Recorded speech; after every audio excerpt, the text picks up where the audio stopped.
বড় পীর আব্দুল কাদের জিলানী মাহবুবে সুবহানী কুতুবে রব্বানী রাস্তা দিয়া চলতেছেন, একটা কুকুর সামনে দাঁড়ায় গেল।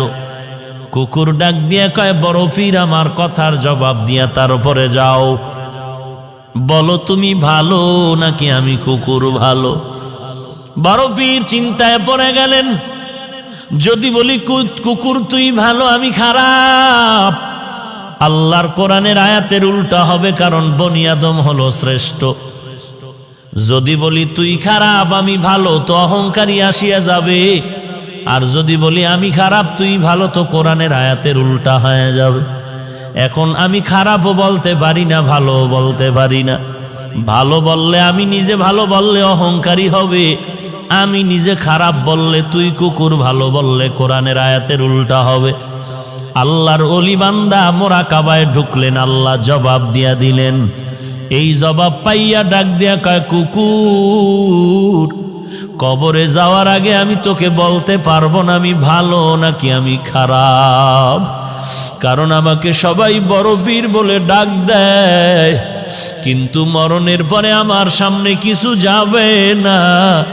আমার 3টা পাতলা কাপড় আমার আসল বিছানা হবে, ওই অন্ধকার কবর 3.5 হাত মাটির ঘর হবে। ওই কবরে যাওয়ার পরে সাথী নাই, বাতি নাই, আল্লাহ পাকের 2 জন ফেরেশতা প্রশ্ন করার জন্য আসবে। আসার পরে 1 নাম্বার প্রশ্ন, রবের পরিচয় দাও। 2 নাম্বার প্রশ্ন হবে তুমি ধর্মের পরিচয় দাও। 3 নাম্বার প্রশ্ন হবে তুমি রহমাতুল লিল আলামিনের পরিচয় দাও। যদি আল্লাহর শুকর জবাব দিতে পারি, তাহলে আমি তখন তোমাকে বলতে পারবো আমি আব্দুল কাদের জিলানী ভালো, তুই কুকুর বড় খারাপ। আর যদি ওই প্রশ্নের জবাব দিতে না পারি, তখন আমার কবর হয়ে যাবে জাহান্নামের আগুন। 1টা নয়, 2টা নয়, 70 থেকে 99টা সাপ কবর ভরে যাবে। 2 পার্শ্বের মাটির চাপ। তখন আমি জবাব দিয়া বলতে পারবো, কুকুর তুই ভালো, আমি মানুষেও ভালো হতে পারলাম না, কারণ আমার কবরের মধ্যে আগুন জ্বলে, আমার আযাব হচ্ছে, তোর কোনো আযাব নাই। আমি কবরে যাওয়ার আগে তোকে জবাব দিতে। জিলানী ডাক দিয়া কয়, ও দুনিয়ার মানুষ, মরণের আগে কবরে গিয়া নাজাত না পাওয়ার আগ পর্যন্ত নিজেকে ভালো মনে করার উপায় নাই। আমারে মাওলানা না বললে মনে কষ্ট পাই, আমারে আন্তর্জাতিক মুফাসসির না বললে কষ্ট পাই, আমাকে হাজী সাহেব না বললে কষ্ট পাই, আমাকে খতিব সাহেব না বললে বড় কষ্ট পাই। আমি প্রিন্সিপাল, আমি মুফতি সাহেব, আমি মুহাদ্দিস, এটা দাবি করে কত গর্ববোধ করি, কত অহংকার। কিন্তু কবরে গিয়া যদি নাজাত না পাই, আমার মাওলানাগিরি মুফতিগিরি টাইটেলে আমার কোনো কাজ আসবে না। আর আমার টাইটেল লাগবে না যদি কবরে গিয়া আমলের কারণে আল্লাহ মাফ করে দেয়। আমি মাওলানা হওয়ারও দরকার নাই, মুফাসসির মুহাদ্দিস হওয়ারও দরকার নাই।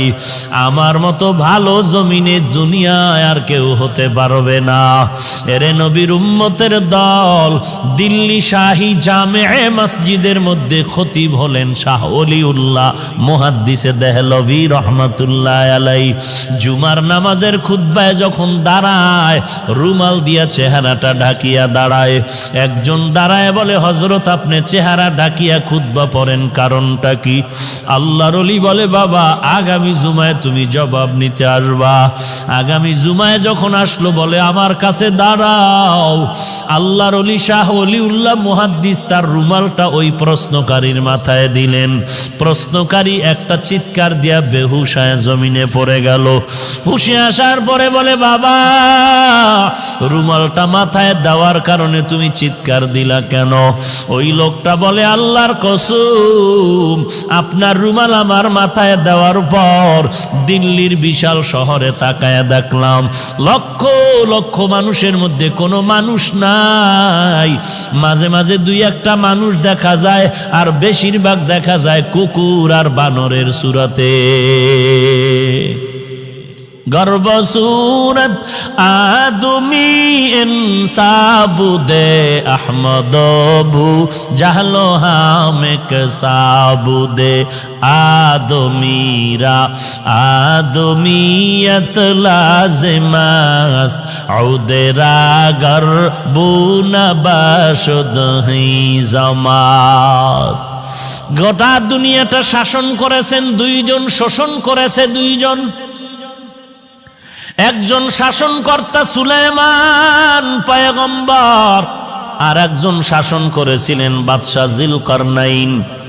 ইন্তেকালের আগে বাদশাহ যুলকারনাইন বললেন, মরার পরে জানাজা পড়াইয়া কাফনের ভেতর থেকে হাত দুইটা বের করে এলাকায় ঘুরায় ঘুরায় কবরে নিয়ে যাওয়া। যখন জানাজার পরে এমন করা হলো, দুনিয়াওয়ালারা কয়, দেখ দেখ, দুনিয়ার ক্ষমতা পাইয়াও লোভ এখনো সামলাইতে পারে না, মরার পর আরো চায় আরো চায়। ইমানওয়ালা কয়, না রে বেয়াকুফ, না না, বাদশাহ যুলকারনাইন গোটা মানুষের সবক দিয়া গেল। আমি দুনিয়ার পুরা ক্ষমতা পাইয়াও আজ খালি হাতে কবরে যাইতেছি। এরে নবীর উম্মতের দল, কিসের মাস্তানি আর কিসের বাহাদুরি করো? তোমার আপন ছেলে যার জন্য তোমার ঘাম নষ্ট করে কামাই রুজি করে বাড়ি গাড়ি করো, ওই ছেলেটা তোমার গুনার ভাগ নিবে না, ওই মেয়েটা তোমার গুনার ভাগ নিবে না, তোমার মা তোমার আপন গুনার ভাগ নিবে না। দুনিয়াতে যদি মামলায় পড়ে যাও, বিপদে পড়লে দেখছনি মা বাবায় বলে এই সন্তান আমি চাই না। একটু বিপদে পড়লে মা সন্তানেরে ভুলিয়া যায়, আবার সন্তান মা বাবারে ভুলিয়া যায় স্বার্থের ভরি টানে বলিয়া। অতএব তুমি কার পিছনে দৌড়াও, সব বাদ দিয়া তুমি আমার মাওলার সাথে যোগাযোগ লাগায়া দাও। আল্লাহকে ডাক দিয়া বলো, হে মালিক, দুনিয়াতে এই 70 বছর 60 বছর 40 বছর হায়াতে আমার প্রত্যেকটা সেকেন্ড আমি আমার দুনিয়ার লাইনে ব্যয় করলাম, বন্ধুর লাইনে ব্যয় করলাম, আমার খেলার মাঠের বন্ধুর পিছনে আড্ডা দিয়া সময় নষ্ট করলাম, লেখাপড়ার মাঠে আমার ছাত্র ভাই বোনের পেছনে সময় দিলাম, কর্মজীবনে আবার আমি টাকার পেছনে সময় দিলাম। আজান কানে আসছে মসজিদে যাই নাই, আলেম ওলামার মাইকির বয়ান আসছে বয়ানে যাই নাই, আল্লাহওয়ালারা ডাকছে আসো, মুয়াজ্জিন ডাকছে আসো, যাই নাই। ও আল্লাহ, সব জিন্দেগি বরবাদ করে ফেললাম। চোখ দুইটা বন্ধ করে তাকায় দেখি আমার আমল নামায় ভালো একটা নেক আমল নাই। ওরে বান্দা, আল্লাহ যদি জিজ্ঞাসা করে এমন একটা ওসিলা পেশ করো। আইয়ুব নবী এত বিছানায় অসুস্থ, সবাই পোকা পড়ার কারণে দুর্গন্ধে এলাকা ছাড়িয়া সবাই চলে যায়। আইয়ুব নবী এখন কাঁদতেছে, আল্লাহ সবাই আমারে ছাড়িয়া যায়, তুমি আমারে ছাড়িয়া দিও না রে আল্লাহ। এই কান্নার মধ্যে তাকায় দেখে অনেক বিবি তার ছিল, কয়েকজন বিবি আইসা বলে আমাদের তালাক দেন, আমরাও চলে যাব। আইয়ুব নবী কান্না করে বলে, বিবিরা যাও যাও, আমার জন্য আমার আল্লাহ হলেন যথেষ্ট। এইবার আইয়ুব নবী ভাঙ্গা দিল নিয়ে কান্না করে বলে, ও মালিক, আমার আদরের আপন বিবিরা পর্যন্ত আমাকে ছাড়িয়া সবাই চলিয়া যাইতেছে, তুমি আমাকে ফালাইয়া দিও না, মেহেরবানি করে তুমি আমাকে কবুল করিয়া নিও। হঠাৎ আইয়ুব নবী তাকায় দেখে পায়ের কিনারায় একমাত্র বিবি রহমা বয়া বয়া কান্না করে। আইয়ুব নবী ইশারা করে বলে, বিবি সবাই গেল, তুমি কেন যাও না? ইউসুফ নবীর কন্যা রহিমা, কিন্তু আসল নাম রহমা, তুমি যাও। বলে, না না, আমাকে যেতে বলবেন না পয়গম্বর। কারণটা কি? বলে, আমি আপনার খেদমতে আমার জীবনটা কাটায় দিতে চাই। কারণ কি? বলে, হাসরের ময়দান তো বড় কঠিন, একটা নেকের টানে মা বাবায় জাহান্নামে যাবে, ছেলে মেয়েরা জান্নাতে যাবে। একটা নেকের ব্যবধানে অনেক সময় ছাত্র জান্নাতে যাবে, ওস্তাদরা জাহান্নামে যাবে। একটা নেকের টানে বক্তা জাহান্নামে যাবে, শ্রোতারা জান্নাতে যাবে। একটা নেকের ব্যবধানে ইমাম সাহেব জাহান্নামে যাবে, মুক্তাদিরা জান্নাতে যাবে। একটা নেকের ব্যবধানে দেখা যাবে পীর সাহেব জাহান্নামে যায়, মুরিদেরা আমল করিয়া জান্নাতে যায়। এরে নবীর উম্মতের দল, রহমা নামের বিবি কান্না করে বলেন, ওই হাসরের ময়দান এমন একটা ভয়ঙ্কর ঘর, একটা জায়গা, সূর্য মাথার উপরে নেমে আসবে, সূর্যের তাপে জমিনটা তামা হয়ে যাবে, ওদিকে জাহান্নামের আওয়াজ, ওদিকে আমার আল্লাহ তাআলার কুদরতের আওয়াজ। ওয়ামতাজুল ইয়াউমা আইয়ুহাল মুজরিমুন, এরে গুনাহগারের দল, নেককারদের থেকে তোরা আলাদা হয়ে যা। জাহান্নাম চিৎকার দিয়ে বলবে, রে মালিক, গুনাহগারগুলো সব আমার পেটের মধ্যে দিয়া দাও রে আল্লাহ। সূর্যের তাপে মানুষের গুনাহগারের মাথার মগজগুলো টাস টাস করে ফেটে যাবে, পায়খানার রাস্তা দিয়া পেটের নারী বুড়িগুলো পড়িয়া যাইবে। এমন কান্নার আওয়াজ, জাহান্নামের আওয়াজে হাসরের ময়দানটা থরথর করে কাঁপা শুরু হয়ে যাবে। ওরে নবীরা পর্যন্ত কান্নার আওয়াজ, শুধুমাত্র তোমার আমার নবী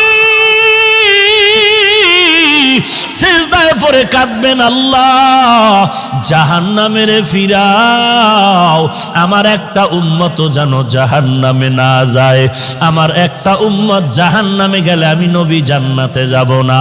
আল্লাহ বলবেন, নবী আপনি কাঁদবেন না, আপনি চিনিয়া চিনিয়া বাছাই করে করে আপনার উম্মতের জান্নাতে নেওয়ার চেষ্টা করেন। এরে নবীর উম্মতের দল, আমার নবী উম্মতের কেমনে চিনবেন? আম্মা জান আয়েশা রাদিয়াল্লাহু আনহা বলেন, কোটি কোটি মানুষের মধ্যে উম্মতের চিনবেন কি করে? আল্লাহর নবী বলেন, হে আয়েশা, বড় গাভীর পাল, গরুর পাল, বকরির পাল, ওই বকরির পালের মধ্যে যদি কোনো বকরির কপালে চাঁদের সাদা চিহ্ন থাকে, এটা চিনা কেমন কঠিন? বলে অনেক সহজ।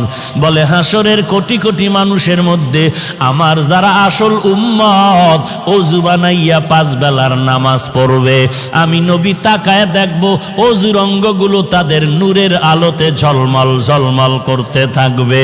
আমি নবী বাছাই করে করে জান্নাতের ময়দানে নিয়ে যাব।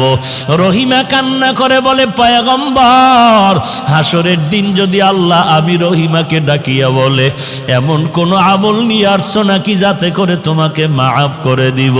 ওই দিন যদি আমার কোনো আমল না পাই, আমি আল্লাহর কাছে দাঁড়ায় বলবো, হে মালিক, আমি একজন তোমার আদরের নবীর স্ত্রী, তুমি আমাকে উসিলায় মাফ করে দাও।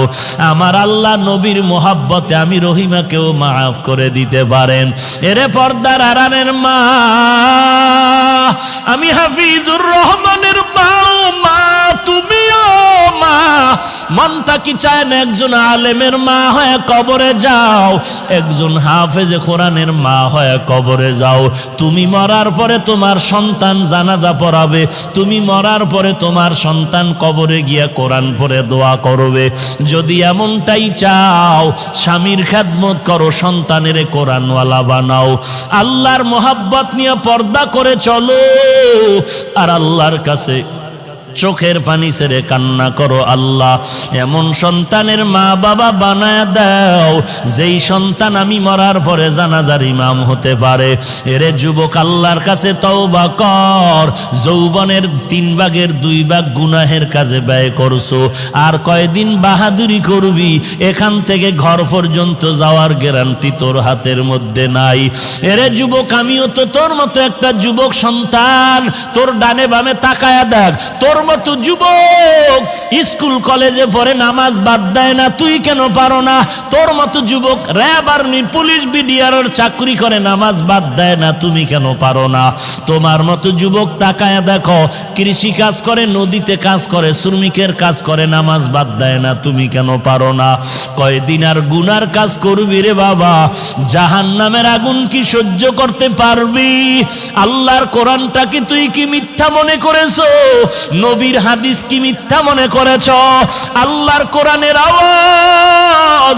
এক জাররা পরিমাণ গুনাহ নিয়ে যদি কবরে যাও, ওই কবরের দুই পার্শ্বের মাটির চাপ পাজরের হাড় চুরমার হয়ে যাবে, সহ্য করতে পারবি না রে আল্লাহর বান্দা। তওবা কর, আল্লাহর কাছে কান্না কর। ও আল্লাহ, জীবনে আর কোনোদিন নামাজ ছাড়ব না, বেপরদায় চলব না, আর কোনোদিন মা বাবার সাথে বেয়াদবি করব না, আলেম ওলামাদের সাথে বেয়াদবি করব না, আর কোনোদিন দেশের বিরুদ্ধে জাতির বিরুদ্ধে ষড়যন্ত্র করব না, সহিভাবে কোরআন পড়ে নামাজ পড়ব, নবীর তরিকায় চলব। ওয়াইলুল লিকুল্লি হুমাযাতিল লুমাযাহ, যারা মানুষের পেছনে পেছনে দোষ বলে বা মানুষের নামে বানায় বানায় অপবাদ দেয়, ওয়াইল নামক জাহান্নাম। ওয়াইলু ইয়াউমাইযিল লিল মুকাদ্দিবিন, যারা মিথ্যা কথা বলে তাদের জন্য ওয়াইল নামক জাহান্নাম। ওয়াইলুল লিল মুতাফফিফিন, যারা ব্যবসা করতে গিয়া মাপে ভেজাল দেয়, কাস্টমারের ঠকায়, এদের জন্য ওয়াইল নামক জাহান্নাম। ওয়াইল মারাত্মক এক জাহান্নাম। অথচ আবার ব্যবসায়ীদের জন্য সুসংবাদও আছে। রহমতের নবী বলেন, তাজিরুস সুদুকুল আমিন মান নাবিয়িন ওয়াস সিদ্দিকিন ওয়াশ শুহাদা। রহমতের নবী বলেন, ব্যবসা করতে গিয়া যারা সততার সাথে করবা, কাস্টমারের কখনো মিথ্যা বলবা না, ধোঁকা দিবা না, আমি নবী ওয়াদা করলাম আমার সাথে তোমার জান্নাত হবে। আর যারা দোকানে লেখছে বিক্রি করা মাল ফেরত নেওয়া হয় না, এরা ধোকাবাজ। এরা কি বাজ? ধোকাবাজ। এরা সঠিক ব্যবসায়ী না, রসুলের সুসংবাদ প্রাপ্ত ব্যবসায়ী না। আল্লাহ হেদায়েত দান করুন।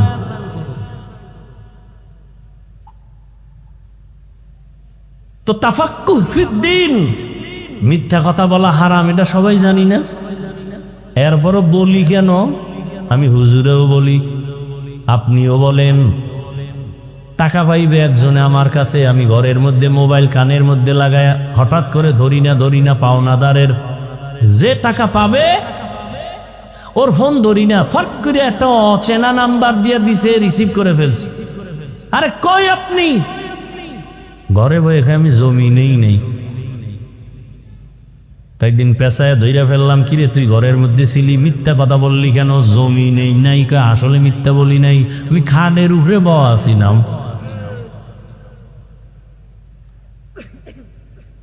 মিথ্যা বলি কেন? জানি মিথ্যা বলা মহাপাপ। ইয়াকুম ওয়াল কিযব ফাইন্নাল কিযবা ইয়াহদি ইলাল ফুজুর ওয়া ইন্নাল ফুজুরা ইয়াহদি ইলান নার। মিথ্যা মানুষকে চূড়ান্ত জাহান্নামের দিকে নিয়ে যাবে। জানি, তার বড় বলি কেন? কয় এলেম আছে কিন্তু তাফাক্কুহ ফিদ্দিন নাই, বুঝ আসে নাই যে মিথ্যা বললে আমার এখনো বিপদ হবে, পরেও বিপদ হবে। আল্লাহ আমার কথা শুনতেছেন, আমি যে বানায় বলতেছি, এই বুঝটা যখন এসে যাবে তখন বান্দা জেনারেল লাইনে তাকিয়াও মিথ্যা বলবে না। যখন বুঝ এসে যাবে, দাড়ি কাটলে আল্লাহ বেজার হবে, তখন বুঝটা আসা মাত্র সে জেনারেল লাইনে থাকলে আর দাড়ি কাটবে না। পর্দা করা ফরজ, এরপরও করি না কেন? বুঝ আসে নাই যে আমার বিপদ আসবে দুনিয়াতেই মরার পর। বুঝটা যখন এসে যাবে তখন বান্দা জেনারেল লাইনে থাইকাও পর্দা রক্ষা করে চলবে। আর এই বুঝটা যখন আসবে না, তখন আমি হুজুর হইয়াও মহিলারে নিয়া আড্ডা দিব, গল্প করব। আল্লাহ দিনের সহি সমাজ আমাদের দান করেন।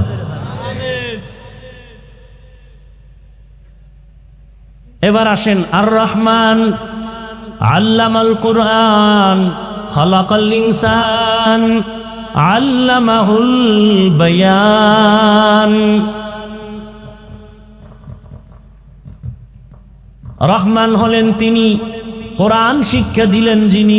রহমান হলেন তিনি, মানুষ সৃষ্টি করলেন যিনি। রহমান হলেন তিনি, বয়ান শিক্ষা দিলেন যিনি। এই কথাগুলোর ব্যাখ্যা দেওয়ার আগে আমি একটু হালকা ভূমিকা টানবো, এরপরে ব্যাখ্যায় ঢুকবো। উঠা বসা করবেন না, শুরুতেই বলছি। আমি আপনাদের কাছের মানুষ, আপন মানুষ, এই মনে করে মাহফিলের বরকত নষ্ট করবেন না। এখানে কাউকে জোর করে বসানো হয় নাই, আল্লাহ দয়া করে বসাইছেন। আপনার কপাল এত খারাপ কেন? আসলে কপাল খারাপ হইলে ফিরায় কে? যদি কপাল পুরিয়াই যায় তা হাফিজুর রহমান কেন আর মক্কা মদিনার ইমাম কেন? স্বয়ং রসুলও যদি বয়ান করে ওর কপাল খোলেন। রহমতের নবী যাকে দেখলেই জাহান্নামের আগুন হারাম, কেমন মায়ার নবী আমার, এক নজর দিবে পেটের ক্ষুধা নিবারণ হয়ে যাবে। কেমন রহমতের নবী আমার, যেই নবীর শরীর মোবারকে মশা মাছি পড়া হারাম। রহমতের নবী দিনের বেলা হাঁটেন, সূর্যের গরম নবীরে কষ্ট যেন না দেয়, মেঘের খণ্ড ছাতা হিসাবে ছায়া দিতেছে। রহমতের নবী যখন রাস্তা দিয়া চলেন, দুপার্শ্বের গাছ নত হইয়া রসুলকে সালাম দেয়। কেমন মায়ার নবী আমার, রহমতের নবী যেখানে কদম রাখেন ওই জায়গা থেকে দীর্ঘ বছর পর্যন্ত শুধু মিশকের ঘ্রাণ। আম্মা জান আয়েশা রাদিয়াল্লাহু আনহা বলেন, নবীর ঘাম আমি বোতলের মধ্যে ভরে রাখতাম আর আমরা আতর হিসাবে ব্যবহার করতাম। কেমন মায়ার নবী, যেই নবীকে দেখার জন্য গর্তের সাপ পাগল, গর্তের পিপিলিকা আল্লাহর কাছে আরজি পেশ করে রহমতের নবীর রওজা দেখবে। নুজহাতুল মাজালিস নামক কিতাবে ঘটনা আছে, সেই নবীকে মাছ দেখতে চায়, গাছ দেখতে চায়। যেই নবীকে দেখার জন্য কুল মখলুকত পাগল, কিন্তু কপাল কত খারাপ, সেই নবীকে টানা একবার আর দুইবার না 13 বছর দেখলো, নবীর বয়ান শুনলো, কিন্তু কপালে কালেমা আসলো না। 13 বছর বয়ান শুনছে, কাছে বসে রসুলকে দেখছে, কালেমা। এত বড় বেঈমানের নাম জানেননি? কি নাম? এর নাম কপাল। এর নাম কি? অন্যদিকে এক 27 বছরের যুবক তরবারি নিয়ে দৌড়ায় নবীকে জবাই করবে। কয় বছর? নবীকে জবাই করার জন্য তরবারি নিয়ে দৌড়ায়। রহমতের নবীকে একটা নজর দেখা মাত্র তরবারি ফালায় বলে, নবী বেয়াদবি মাফ করে দেন, কালেমার রশি আমার গলায় পড়ায় দেন। 13 বছর বয়ান শুনে কালেমা পড়ে না, আর রসুলকে জবাই করতে এসে কালেমা ওয়ালা হয়ে গেল। 27 বছরের যুবক, নাম জানেননি? এর নাম কপাল।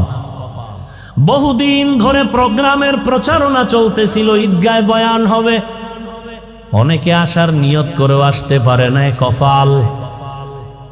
আর একদল বাড়ির থেকে আসছে, বরগুনা ঈদগায় ওয়াজে যায়, কিন্তু প্যান্ডেলে বেহেশতের বাগানে ঢুকতে পারে নাই। দোকানে দোকানে ঘুরে আর গল্প করে, আড্ডা দেয়, কবিরা গুনায় লিপ্ত। এর নাম কপাল। আর একদল বেহেশতের বাগানে বৈশাও, কপাল বেশি সুবিধা না, গজবের মোবাইল সামনে নিয়া কলবের দরজা বন্ধ করে রেখেছে। আমার ওয়াজে হেদায়েত, এই বুঝাইতেছি যে আমার ওয়াজে হেদায়েত নাই। আমি বললেই কি মোবাইল বন্ধ হয়ে যাবে? বলবে এত হুজুর ওয়াজ করে, কারো লাগে না, আপনার লাগে কেন? হ্যাঁ, এই যে আমি মানুষ হইতে পারি নাই। আপনারা সবাই একটা ফেসবুকে ছবি দিতে পারলে কলিজা ঠান্ডা। সারা দুনিয়ার মানুষ দেখছে, তাকায় তাকায় তৃপ্তি নেয়। ফলোয়ার দেখছো কত? আমার 5 লাখ ফলোয়ার, আমার 5000 ফলোয়ার। একটা লাইক দিছে, দেখছেন নি? আমি লাইক দিলাম। কমেন্ট করে, হ্যাঁ হুজুর খুব ভালো লাগছে। আপনারও মন, আমারও মন। আপনি একটা ছবি দিতে পারলে দিল খুশি। আর আমার কাছে এটা বিষের মতো লাগে। এই যে স্টেজে ঢুকতেছি, কত মানুষ হাত বাড়ায় দিছে সালাম দেওয়ার জন্য।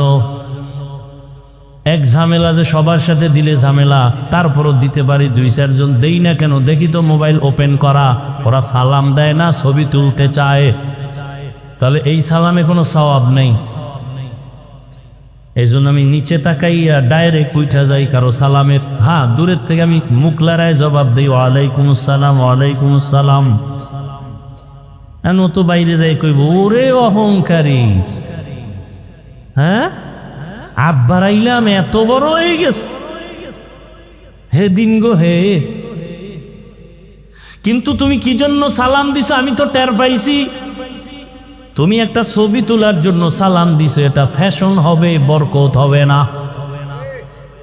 এই সালাম আমি জানতে পারলে নিব না, ছবি তোলার সালাম আমি নিব না। আরে বলবে কে?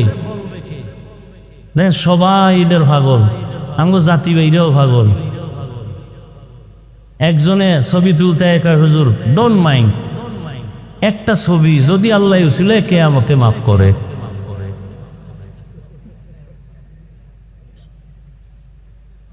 বাথরুম থেকে বেরোয় দেই ছবি, আমি কিন্তু ভিতরে আইলি না কেন? কত বড় ইতর! সারা দুনিয়ার সব মুফতিয়ানে কেরাম একমত, অনর্থক কোন ছবি তোলা হারাম, হারাম, হারাম, এমনি হারাম, কোন জরুরত ছাড়া এমনি হারাম, কবিরা গুনাহ। বসছে বেহেশতের বাগানে, করতেছে কবিরা গুনাহ। একজনে বুদ্ধি যার বেশি কইব না না না আপনি কেন বললেন, আপনাকে কতটা ভালোবাসি এই জন্য রেকর্ড করতেছি। তা আপনার বুদ্ধি নেই, আপনার রেকর্ড হবে ভেজাল, ছবি আসবে না ভালো, কিন্তু আপনার কাজটা নিখুঁতভাবে তো মিডিয়াওয়ালারা করতেছে। সকালবেলা এখান থেকে ডাউনলোড করে নিলেই তো হয়। কি এতটুকু বুদ্ধি না থাকলে কচু গাছ খুঁজেন।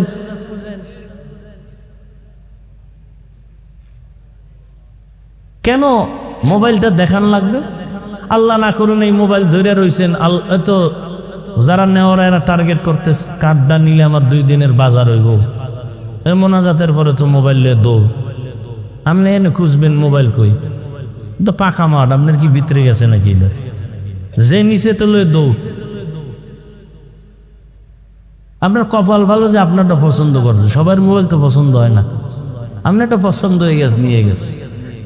এইবার যে পুরা টাইম রেকর্ড করলেন আর মোবাইল চুরি হয়ে গেল, আমও গেল সালাও, এই আকামটা করার লেগে পাগল হয়ে গেছে। আল্লাহ সব ভাইকে সহি বুঝ দান করে। আল্লাহ তো রহমতের নবীকে 13টা বছর দেখলো কালেমা পড়লো না, আর তরবারি নিয়ে আসছে জবাই করতে, কালেমাওয়ালা হয়ে গেছে। এত পাওয়ার আল্লাহ ওমরকে দিলেন। নবী বলেন লাউ কানা বাদি নাবিয়্যুন লাকানা ওমর, আল্লাহ আমার পরে নতুন আরেকজন নবী যদি কাউকে বানাইতেন ওমর হইতো নবী। এবার জানা থাকলে বলেন ওমর কি নবী? যদি নবী হইতো তো ওমর হইতো। ওমর যেহেতু নবী না, গোলাম আহমদ কাদিয়ানীও নবী না। আল্লাহ হেদায়াত দান করুক। কাগো কাদিয়ানীও আমার দরকারই নেই, আমনের হেদায়েতের চিন্তা করেন। এখানে কইতেছেন কাফের কাফের, দোহানে যাইয়া প্রাণের জুস খায়। আসেনি সিজন কোম্পানি, প্রাণ কোম্পানি, RFL কোম্পানি, সব কাদিয়ানি কাদিয়ানি কাদিয়ানি। ঘামের টাকা দিতেছেন ওদেরকে।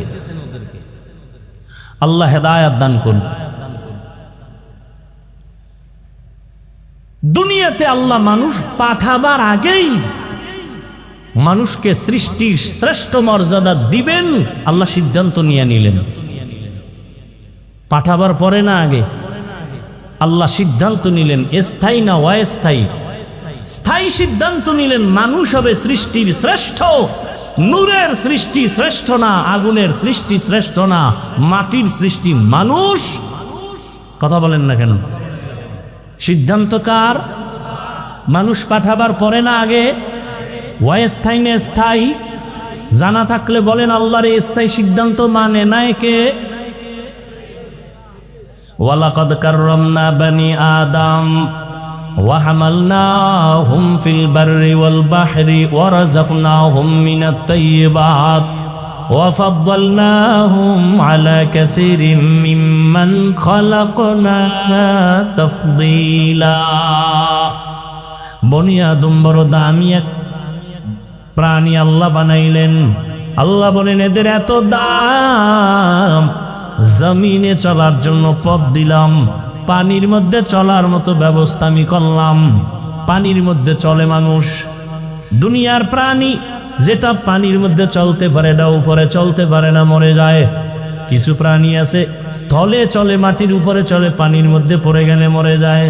মানুষ এমন এক সম্মানিত প্রাণী, ওরা চাইলে মাটির উপরে চলবে, মরবে না। পানির ভেতরে চলবে, মরবে না। পানির উপরে চলবে, মরবে না। হাওয়ার উপরে চলবে, মরবে না। এই সম্মান কে দিলেন? দেখা যা কুরআনো মে আয়ে মুহতারাম মুস্তফা কি উম্মতে খায়রুল উমাম। বনি আদম বড় দামি, এদের জন্য আল্লাহ বলেন আমি উত্তম খানার আয়োজন করেছি। আমি পিপিলিকার খানাও দেই, আমি উড়ন্ত পাখির খানাও দেই। হাজারো কোটি মাছ নদীর মধ্যে খানা কে দেন? জঙ্গলের ভেতরে হাজারো প্রাণীকে খাওয়ায়। সমুদ্রের ভেতরে বড় বড় বড় সমুদ্রে এক একটা মাছ আছে, নীল তিমি তার নাম। নীল তিমির খানার তালিকায় লেখা প্রতিদিন 1000 কেজি চিংড়ি মাছ একটা নীল তিমির জন্য কে খাওয়ায়? জমিনের মধ্যে একটা পাহাড় আছে কহে কাফ, ওই পাহাড়ের মধ্যে একটা প্রাণী বসবাস করে সিমর্গ। ওই প্রাণীটার প্রতিদিনের খাদ্য তালিকা 40টা মোটা তাজা হাদি। সুবহানাল্লাহ বলবেন না? কে খাওয়ায়? ওয়াদারুযুকু মান তাশাউ বিগাইরি হিসাব।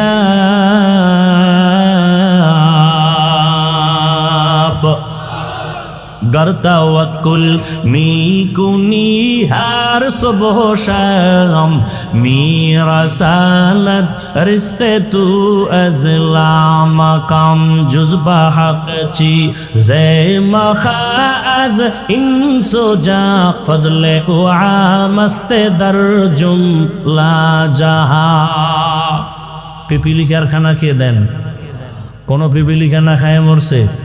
জঙ্গলে হাজারো প্রাণী আছে, খানা কে দেন? আপনাদের বরগুনা সকাল 8টায় সেই প্রাণীরা খানা খায়। সকালবেলা একটা পাখি বের হয়, বের হইয়া খোলা আকাশে উড়ে, সন্ধ্যাবেলা নিজের পেট ভরে বাচ্চার খানা নিয়ে বাসায় হাজির। কে খাওয়াইলো? কিতাবে আছে একটা কাক। কাক কাক চিনেন না? কাক কালো, কোকিল কালো, কালো মাথার কেশ, এর চেয়ে বসি কালো মনের হিংসালেশ। নিম তিতা নিন্দা তিতা আরো তিতা খর, এর চেয়ে বেশি তিতা 203-এর ঘর। চাকা গোল পয়সা গোল, গোলালু গোল, এর চেয়ে বেশি গোল মনের গন্ডগোল। একটা কাক যখন বাচ্চা দেয়, হায়াতুল হায়াওয়ানের ভেতরে আছে, কাক যখন বাচ্চা দেয় কাকের পশম কি? কালো। কিন্তু বাচ্চা যখন দেয় ওই বাচ্চার গায়ে কোনো পশম থাকে না 3 দিন পর্যন্ত। মা ভয়ে ওই বাচ্চাটার কাছেও যায় না। বাচ্চা একা, মা আলাদা। এরপরে বাচ্চা 3 দিন কে খাওয়াবে? কিতাবে লেখছে আল্লাহ একদল পোকা ওই বাসার সামনে উড়তে থাকে, সাদা সাদা পোকা। ওই বাচ্চার ঠোঁটের আগায় উড়ে বাচ্চাটাকে ধরে ধরে খায়। 3 দিন পর্যন্ত ওই মা কাছে যায় না। আল্লাহর কুদরতে ওই বাচ্চাটা পোকা খেয়ে খেয়ে 3 দিনের মধ্যে সাদা শরীরে কালো পশম চলে আসে। যখন কালো পশম চলে আসে বাচ্চাটার ভয় মায়ের অন্তরে থাকে না। তখন মা 3য় দিনের পরে এসে বাচ্চাকে খানার জিম্মাদারি নিয়ে নেয়। কুদরত কার? বলেন, পিপিলিকার খানা আল্লাহ দেয়, আসমানের খানা আল্লাহ দেয়, প্রাণীদের খানা, নদীর মাছের খানা আল্লাহ দেয়। না খায় মরছে কেউ? ওদের খানা কি একটা জায়গায় দেয় যে এসে খায় না জায়গায় পৌঁছায় দেয়? বলেন ওরা দামি না আমরা দামি? বলেন আল্লাহ আমগো দিতে পারে না? আপনারা পাগল হয়ে গেছেন কেন খানার জন্য? আমরা তো ওদের থেকে আরো দামি। পিপিলিকার খানা যদি আল্লাহ গর্তে দিতে পারেন, নদীর মাছের খানা যদি ভেতরে পৌঁছায় দিতে পারেন, আমরা তো আল্লাহর পেয়ারা গোলাম। আল্লাহ তো আমাদের ঘরে খানা দিয়া যাবেন, কিন্তু দেন না কেন? দেয় না তো দেন, আমরা খুঁজাও পাইতেছি না। কারণটা কি? এর একমাত্র কারণ, ওরা কেন পায় আমরা কেন পাই না? ওরা আল্লাহর ডিউটি ঠিক মতো পালন করে, বেয়াদবি করে না। আর মানুষ পদে পদে আল্লাহর তা খাইয়া লইয়া আল্লাহর সাথে বেঈমানি করে। আল্লাহর হুকুম ঠিক মতো আমরা মানি না। স্লোগান তো দেই, কেউ খাবে কেউ খাবে না, তা হবে না তা হবে না। অথচ কত মানুষ বড় অসহায়, এরা ঠিক মতো খানা পায় না। আল্লাহ বলেন, মানুষ তোমার জন্য পিওর খানার আয়োজন করেছি, কুকুরেও খায় তুমিও খাও, তবে কুকুরের থেকে তোমার খানা পিওর। মানুষের খানা যত আছে সব কাবার লাগায় দিছেন। তুমি ভাত খাইবা, চাল কাবারে লাগান। বাহিরের ময়লা যেন তোমাকে ক্ষতি না করে। রুটি খাইবা, গমটাও কাবারে আটকায় দিছেন। ফল খাইবা, কাবারে আটকানো। মাছ খাইবা, কাবারে আটকানো। গোশত খাইবা, চামড়ার কাবার দেওয়া। একজনকে আমি চামড়া খাবো, পশমের কাবার পিলা খা। কিছু কিছু ফল আছে এটা কাবার সহ খাওয়া যায়, তাহলে এটা কেমনে খাবে? এটার কাবার থাকলেও কাবারটা এত সব ময়লা, এটা ধরে রাখতে পারে না, ময়লা থাকে না। আপেল খাও কাবার সহ, ময়লা আটকাবে না। হালকা পানি দাও, একটা টিস্যু দিয়ে মোছা দাও, ময়লা থাকবে না।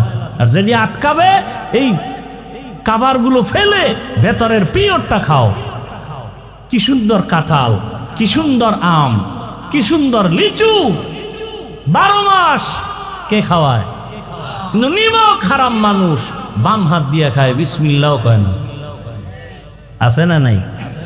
তুকু যাও সুন্নতি আহমদ কুজা বা মোহাম্মদ কৈবুয়াদ নিসবতরা মান আহাব্বা সুন্নতি কৌলে রসুল মজদায়ে কানা মাই হাম কুন কবুল। তো বলতেছিলাম অনেক কথা। আল্লাহ মানুষকে সৃষ্টির শ্রেষ্ঠ মর্যাদা দিলেন। নূরের সৃষ্টি শ্রেষ্ঠ না, আগুনের সৃষ্টি শ্রেষ্ঠ না, একমাত্র মাটির সৃষ্টি মানুষ শ্রেষ্ঠ। সিদ্ধান্ত কার? স্থায়ী না অস্থায়ী? বলেন, আল্লাহর স্থায়ী সিদ্ধান্ত মানে নাই কে? ইবলিস। মানুষ বড় শ্রেষ্ঠ। এই মানুষ দুনিয়াতে পাঠাবার আগে আল্লাহ মানুষ যেন তার সম্মান ধরে রাখতে পারে, এজন্য ব্যবস্থা দিলেন 2টা। কয়টা? এক ব্যবস্থার নাম ব্যক্তি, আর এক ব্যবস্থার নাম কিতাব। ব্যক্তি 4 দল। অমাইয়ুতিল্লাহ ওয়ার রাসূল ফাউলাইকা মাআল্লাযীনা আন'আমা আল্লাহু আলাইহিম মিনান নাবিয়্যিনা ওয়াস-সিদ্দীকিনা ওয়াশ-শুহাদা'i ওয়াস-সালিহিন। আল্লাহ নিজেই বলেন, ওয়া হাসুনা উলাইকা রাফিকা। নবীগণ, সিদ্দিকগণ, শহীদগণ, সালেহগণ, আল্লাহ বলেন এরা তোমার চূড়ান্ত পিওর বন্ধু, জান্নাতে নিয়ে যাবে এরা। বান্দার দাম কত? আল্লাহ মানুষকে 2টা ব্যবস্থা দিছেন। সম্মান যদি টিকাইয়া রাখতে চাও 2 ব্যবস্থা গ্রহণ করিও। একটা যদি ছেড়ে দাও, মরার আগে ধ্বংস। বর্তমান দুনিয়া তো আছে, একদল বলে আমরা ব্যক্তি মানি, কিতাব বুঝিও না মানিও না, ওরা সব ধ্বংস, গোমরা। আর এক দল আছে, ওরা বলে আমরা কিতাব মানি, ব্যক্তি মানি না, ওলিয়া উলিয়া মানি না, মাযহাব মানি না। আল্লাহর কসম 1 বার, আল্লাহর কসম 2 বার, আল্লাহর কসম 3 বার। এ জমিনে যারা বলে ওলি আউলিয়া মানি না, ওরা কোরআন মানে না, বুখারী শরীফ মানে না, ওরা ভণ্ড, ওরা বাতিল। ওদেরকে যারা বাতিল বলে না, খোদার কসম তারাও বাতিল। বিস্তারিত বলার সময় নেই। ওলিয়া উলিয়া যারা মানে না, আল্লাহ পাক ওলিয়া উলিয়ার কথা বুখারীতে বলছেন, কোরআনেও বলছেন, বিস্তারিত বলার সময় নাই। যারা ওলি আউলিয়া বলে মানি না, ওরা কোরআন মানে না, বুখারী মানে না, ওরা বাতিল না হক। ওদের যারা বাতিল বলে না তারাও বাতিল। এরে নবীর উম্মতের দল, আল্লাহ পাক দুই ব্যবস্থা দিছেন। যারা বলে আমরা কিতাব মানি ব্যক্তি মানি না, এরাও বাতিল, এরাও গোমরাহ। আর যারা বলে আমরা কিতাবও মানি ব্যক্তিও মানি, তারাই হলো হক। এবার আসেন, যত কিতাব আল্লাহ দিয়েছেন সমস্ত কিতাবের মধ্যে শ্রেষ্ঠ কিতাব হলো কোরআনুল কারীম। আর যত ব্যক্তি জমিনে আল্লাহ দিয়েছেন মানুষকে হেদায়েতের পথ দেখানোর জন্য, যত মানুষ আল্লাহ বানাইছেন ব্যক্তি, সমস্ত ব্যক্তিদের মধ্যে শ্রেষ্ঠ ব্যক্তি হলেন রাহমাতুল লিল আলামিন। ভালো করে খেয়াল করিয়েন। আর কষ্ট হলে বলেন আমি ছেড়ে দেই। উঠা বসা করেন কেন? এতক্ষণ কি বুঝাইলাম? বাসায় যেয়ে ঘুমাবেন? ঘুমাবেন? বাঙালি ঘুমায় রাতে। যাও কিছু ঘুমাবে, গরমের কারণে পারবে না। আর যাও একটু ঘুমাবে, বরকতি এক চাকরি তো আছে, মোবাইলের হক আদায় করিয়া এরপরে ঘুমাইতে ঘুমাইতে ফজরের আগে এই মোবাইলের হক আদায় করতে করতে আর ঘুম নাই। হায় রে গজবের মোবাইল! ঘরে ঘরে রুমে রুমে জেনা জেনা চলে সারা রাত। চোখের জেনা, কানের জেনা, জবানের জেনা, অন্তরের জেনা। ছেলে এক রুমে ঘুমায় মোবাইল নিয়ে জেনা করে, মেয়ে আর এক রুমে ঘুমায় মোবাইল নিয়ে দর্শন, চোখের দর্শনের জেনা, অন্তরের জেনা। মা এক রুমে মোবাইল জেনা, বাবা আর এক রুমে মোবাইল জেনা। এই পরিমাণ জেনা চলে ঘরে ঘরে, রুমে রুমে। উচিত ছিল ঘুমের মধ্যে আল্লাহর গজব এসে চেহারাটা শুকরের মতো বানাইয়া দেওয়া। দেন না কেন? রাহমাতুল লিল আলামিনের উম্মত হওয়ার কারণে। ইমামুল ইনাল আখিরিন বাহরে সাদকা রাহমাতাল লিল আলামিন। কেমন মায়ার নবী চিল্লির যুবক, যেই রসুলকে দেখার জন্য আল্লাহর এক আশেক পাগল। ওই নবীরে দেখলা না রে বাবা? যদি নবীর মোহাব্বত অন্তরে জমা করতা, জীবনে তুমি গলায় ছুরি লাগাইতা, দাড়ির মধ্যে অস্ত্র লাগাইতে পারতা না। রহমতের নবী আমার সমস্ত ব্যক্তিদের মধ্যে শ্রেষ্ঠ, রাহমাতুল লিল আলামিন। আর সমস্ত কিতাবের মধ্যে শ্রেষ্ঠ কিতাব হলো কোরআনুল কারীম। এই দুইটার মধ্যে ব্যবধান কি? বলে কিতাবের থেকে ব্যক্তির পাওয়ার বেশি। ব্যক্তি আসছে জমিনে আগে, কিতাব আসছে পরে। ব্যক্তি আসছে অনেক বেশি, কিতাব আসছে অনেক কম। ব্যক্তি আসার পরেই আল্লাহ কিতাব দেন নাই, ব্যক্তিটাকে আল্লাহকে যোগ্য বানাইয়া তারপরে কিতাব দিছেন। জ্বলন্ত প্রমাণ রাহমাতুল লিল। রহমতের নবীকে আল্লাহ পাক মক্কা নগরীতে পাঠাইলেন, আবার সেই শ্রেষ্ঠ কিতাব কোরআন ও মক্কা নগরীতে পাঠালেন।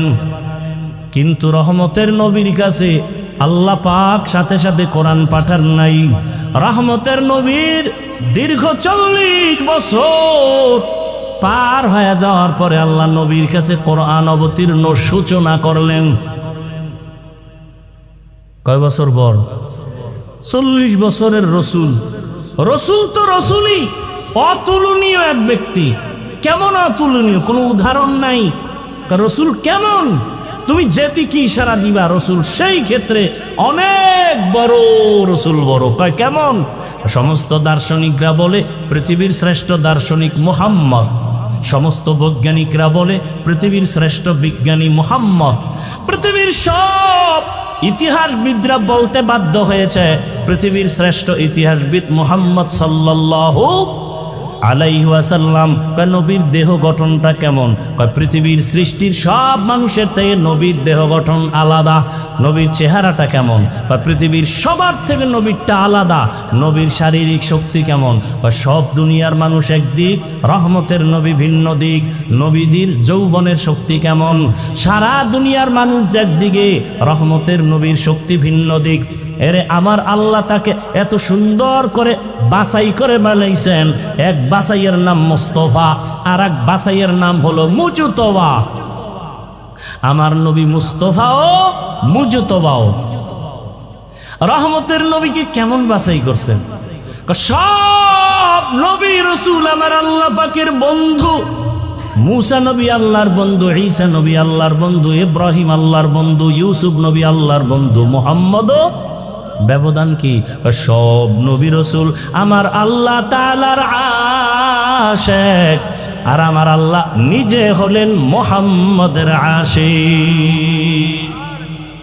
ব্যবধান আছে না নাই? এমনি ভাবে সমস্ত সাহাবায়ে কেরাম আমার রাসূলের আশিক।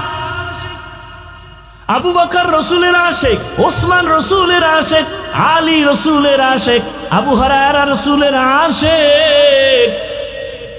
কিন্তু রাসূল হলেন একমাত্র ওমরের আশিক। এই জন্য ওমরের মূল্য বেশি। কেমন মূল্য? ওমরের নাম শুনলে শয়তান পালায় যায়। ওমরের এত দাম, এত দাম। যুবক মদের বোতল নিয়ে রাস্তা দিয়ে হাঁটে, ওমর আসতেছে, কথার আগে তরবারি রেডি, যুবক কাঁপতেছে, বোতল ফালাইয়া দিতে পারে না। ওমর দেখছে, এখন কি করি? অন্তর দিয়া মালিকরে ডাকছে, ও আল্লাহ, ওমরের থেকে বাঁচাও, মইরা জামু, জীবনে আর মত মুখে নিব না। ওমর আইসা খাই, যুবক বোতলটা দে। যুবক কাঁপতেছে, কাঁপো কেন? হাতে দাও। মদের বোতল হাতে নিয়া ওমর তাকায় দেখতেছে, যুবকের যেই বোতলে মদ, ওই মদের বোতল ওমর হাত লাগায় তাকায় দেখে এক ফোঁটা মদও নাই, পুরা বোতলটা সাদা দুধে ভরা। हर के दारत खौफ हकदार दिल मदम जन्नतुल मक़वा दे हद उ राम काम जुज़बा हक़ची ज़े मखाज इंसुजा फजले उआ मस्त दर जुमला जहा। রহমতের নবী মক্কা নগরীতে আসেন। 40 বছর পরে নবীকে কোরআন দিলেন কেন? নবীর জ্ঞান কি অন্যদের মতো নাকি? নবীর জ্ঞান তো কঠিন জ্ঞান। নবী কি বলে? আল্লাহ আমারে কি দিছে জানেননি? উতিতু ইলমাল আউয়ালিন ওয়াল আখিরিন। আদম নবী থেকে ঈসা নবী পর্যন্ত যত ইলম আল্লাহ দিছেন সবগুলো আমি মুহাম্মদকে দিছেন। তাহলে নবীর এত জ্ঞান, এত বুদ্ধি, সেই রাসূলকে 40 বছর পরে কোরআন দিলেন কেন? খুব খেয়াল করতেছেন? খুব খেয়াল করে। কয় বছর পর দিলেন? কেন নবীর আরো আগে দিলে নবী বুঝতেন না? কথা বলেন। তাও কি আবার 40 বছর পর দিতে যেও কি এক রাত্রে দিয়ে ফেলাইছেন? কোরআন শরীফের ওজন কত? 250 গ্রাম হইতো না। দইরা দেখছেন কেউ কোরআন শরীফ? কপাল খারাপ, ধরলে আবার যদি কোন গজবাইয়ে না। বহু মুসলমানের ঘরে কোরআন আছে, খুললে জীবনে দেখলো না ভিতরটা কেমন। এমন কপাল খারাপ। 250 গ্রাম ওজন হবে না কোরআনের। দেখেন না আপনারা? 250 গ্রাম হবে? একটা বাচ্চাও ধরতে পারে। হাকিকত এটার ওজন কত? জমিন বলে পারবো না এই ওজন নিতে, পাহাড় বলে পারবো না, আসমান বলে পারবো না, সবাইকে পারবো না। আল্লাহ কয় দেখ মানুষেরই দিয়ে দিলাম, জাহেল তোদেরকেই দিয়ে দিলাম চাপাইয়া, তোরা দুর্বল। ওয়াখলিকাল ইনসানু যায়ীফা, এরপরও দিলাম। দিতে গিয়ে হালাত কি? মাত্র 5 আয়াত নিয়ে জিবরাইল আইছে হেরা পাহাড়ের ভিতরে। ইকরা বিসমি রাব্বিকাল্লাযী খালাক। জিবরাইল চাপ দিছে একটা না কয়টা? কয় চাপ দিছে? 3টা। রেশমি কাপুরে আয়াতগুলো লেখা জিব্রাইল ধরছে আর বলে ইকরা। নবী বলে মা আনা বিকারিন, আমি পড়তে জানি না। এই জোরে চাপ দিছে বুখারীর ইবারত।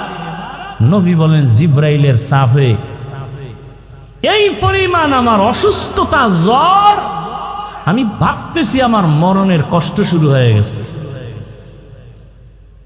মাত্র কয় আয়াত, জিব্রাইল চাপ দিয়ে দৌড়। 3 বছরে আর আয় না কোরআন নিয়ে। কয় বছর? 3 বছর পরে আবার লই আইছে, ইয়া আইয়ুহাল মুদ্দাসসির কুম ফাআনজির ওয়া রাব্বাকা ফাকাব্বির ওয়া সিয়াবাকা ফাতাহহির। বলেন তো এই কোরআন নবীর কাছে আসলো 40-এর পরে, এক রাত্রে, কতদিন? বলেন বলেন সবাই বলেন। নবীর মতো ব্যক্তির কাছে যদি কোরআন আসতে 23 বছর লাগে, সেই কোরআন তুমি রাতারাতি বইরা মুফাসসির, রাতারাতি বইরা তুমি তাফসীর করো না। মুফাসসির লিখতে ভিজিটিং কার্ডে আটানাও লাগে না, লিখে দিছে মুফাসসিরে কোরআন। আমগো গ্রামে পায় না বাপের নাম নাই সানগাজির বেয়াই, এত সোজা।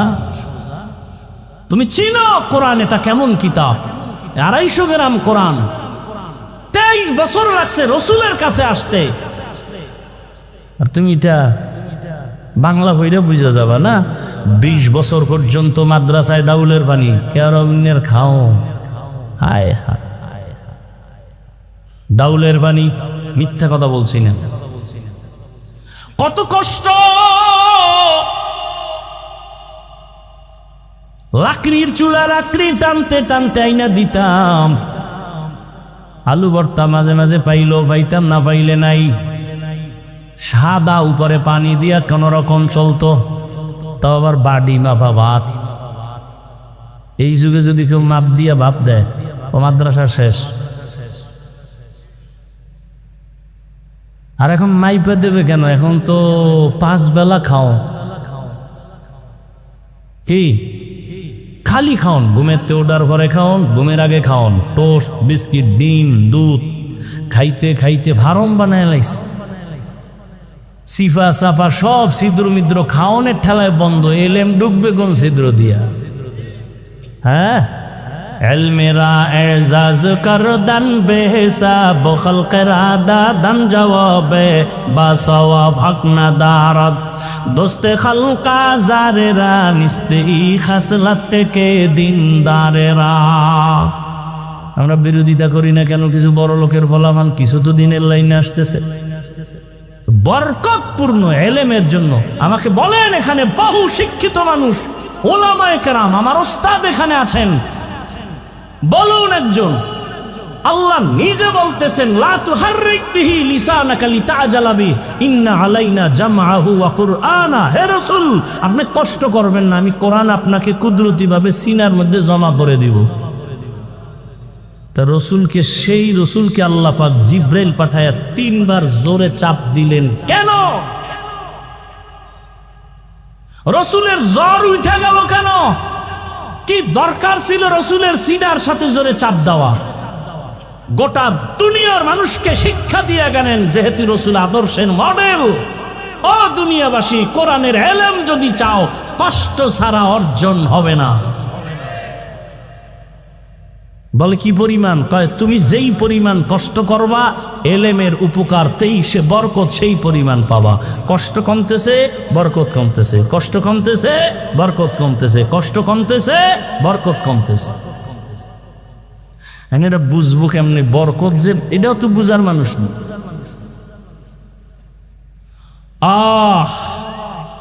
40টা বছর পরে নবীর কাছে কোরআন।